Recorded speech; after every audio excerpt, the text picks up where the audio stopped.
Yo, what is going on, gamers? It's your boy Chris here, aka Chris the Gamer. Today, guys, I'm bringing you another Black Ops 3 Nuclear here today. You guys are going to be watching a Nuclear on the map Fringe, and we're going to be looking at the VMP SMG. I finally got submachine guns Diamond, so you guys are going to be seeing more Nuclears with different weapons coming in the future.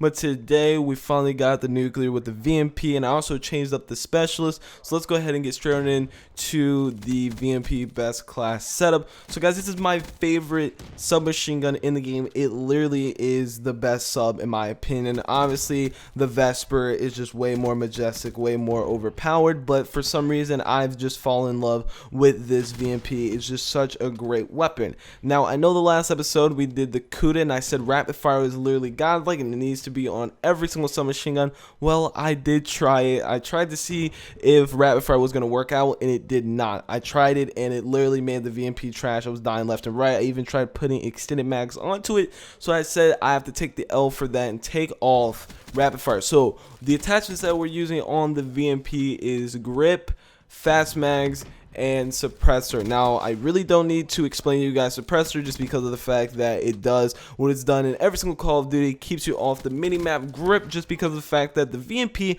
has a lot of recoil. I've been using this weapon a ton and I'm used to the recoil. I know a lot of people that pick up this weapon that talk about this weapon, they say that they hate it just because of how much recoil it has, but it really doesn't have that much recoil when you do play with it. Obviously putting on grip reduces the recoil. And then fast mags, we get to reload faster. I feel like that's a really huge tool that you need, especially on an SMG like this. I'm running and gunning, I'm doing my thing, I'm rushing, I'm always being in the enemy line, and this thing can also map people. For some weird reason I was getting medium kills, not really long range kills, those are kind of iffy, but I was definitely killing some people medium range when I shouldn't be getting those kills. Now I'm obviously using the basic score streak setup, using the UAV, counter UAV, and I'm also using the hater. Luckily there's only one person in this game that was going around taking out my hater, and he was doing an awful job at it. He kept looking up in the sky and he was just looking at the wrong areas, and my hater happened to not be in the area, so I just kept killing him when he was looking up in the air. It was honestly a free kill every single time,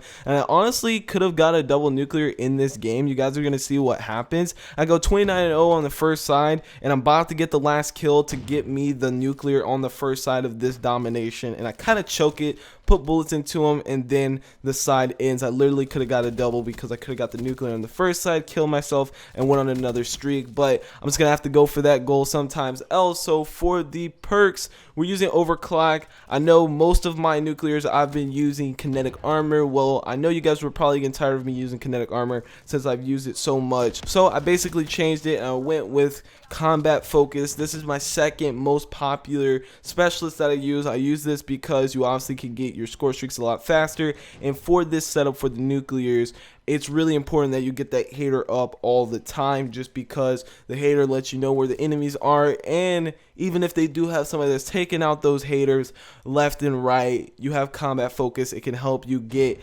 those haters a lot quicker, a lot faster, and you can have them up left and right, right and left. So the perks that we're going to be using is the basic perk setup. We're going to be using overclock so we can get that combat focus a lot, but a lot of you guys are probably going to be wondering during this video, why haven't I popped combat focus? I really don't pop it that much. I pop it when I'm close to the hater, when I'm close to that counter. So we're also using scavenger and fast hands on this class. That's a change. We've always using scavenger just because that's what's needed to give you those nuclears, but we changed from any up to fast hands. Now the reason why I changed to fast hands is just because fast hands is necessary a lot. You get to swap your weapons faster and you get to aim in faster after sprinting. The fact that I don't have quick draw on this submachine gun, it kind of puts me at a small disadvantage if I am running and gunning. Like I said before, I am running and gunning in this gameplay, so I definitely needed something that would help me just in case somebody came around the corner fast on me and I had to hurry up and aim in. That's where fast hands comes in.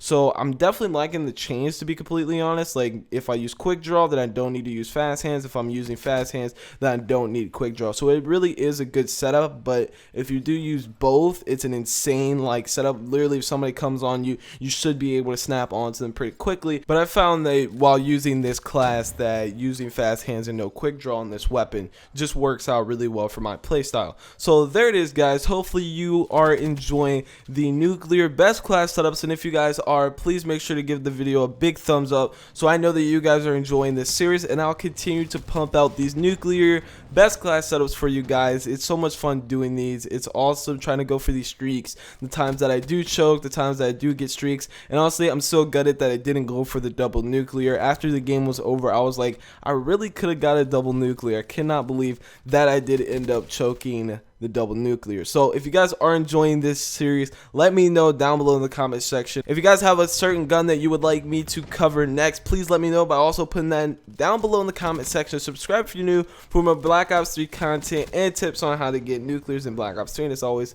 it's me, boy Chris here, aka Chris the Gamer. I'll see you guys next time. Peace out.